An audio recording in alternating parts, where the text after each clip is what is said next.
আসসালামু আলাইকুম। সরকারি প্রাথমিক বৃত্তি পরীক্ষা ২০২৫-এর শ্রেণী ৫ম এর বিষয় গণিতের যে মানবন্টন রয়েছে অর্থাৎ প্রশ্ন কাঠামো, কীরকম কী প্রশ্ন আসবে অর্থাৎ প্রশ্ন কাঠামো বা মানবন্টনটা কী রয়েছে এবং এখানে খুবই গুরুত্বপূর্ণ। কেননা এখানে যারা অভিভাবক রয়েছেন তারা হচ্ছে ভিডিওটি দেখবেন এবং যারা শিক্ষার্থী রয়েছে বা পরীক্ষার্থী যারা রয়েছে তারাও ভিডিওটি দেখবে। তো এখানে বিষয়টি হচ্ছে যে কী আনসার করতে হবে গণিতের বিষয়, ঠিক আছে? প্রশ্নের যে ধরন সেটা বুঝতে হবে। তো যাই হোক একটা অ্যানাউন্সমেন্ট রয়েছে আমরা একটু দেখে নিই। এটা হচ্ছে আমরা বুঝবো কী আনসার করতে হবে।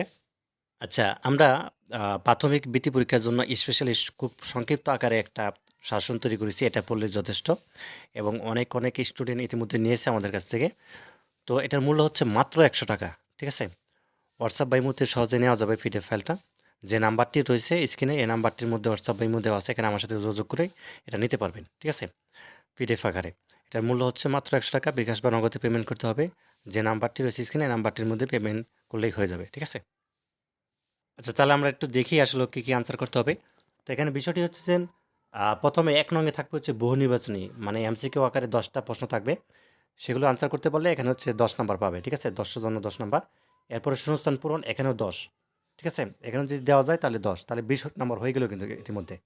আচ্ছা ৩ নং এ যেটি থাকবে সেটা হচ্ছে সংক্ষিপ্ত প্রশ্ন উত্তর। ১৬ টি থাকবে, ১৬ টি আনসার করতে পারলে ১ নাম্বার করে ১৬ নাম্বার, ঠিক আছে? তার মানে এখানে কিন্তু ৩৬ নাম্বার হয়ে যাচ্ছে। অবশ্যই গণিতের মধ্যে কিন্তু এ প্লাস পেতেই হবে, ঠিক আছে?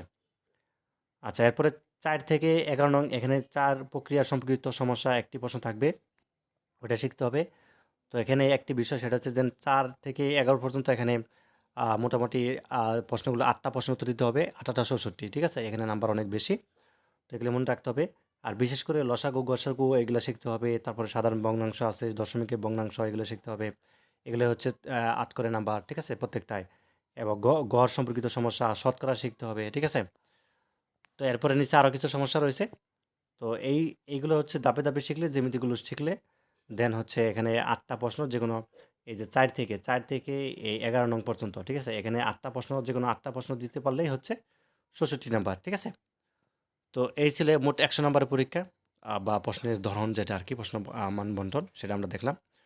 তো আশা করি বিষয়টি আ বুঝতে পারছো যারা পরীক্ষার্থী যারা রয়েছো কী আনসার করতে হবে। তো ধন্যবাদ সবাইকে ভিডিওটি দেখার জন্য। আল্লাহ হাফেজ।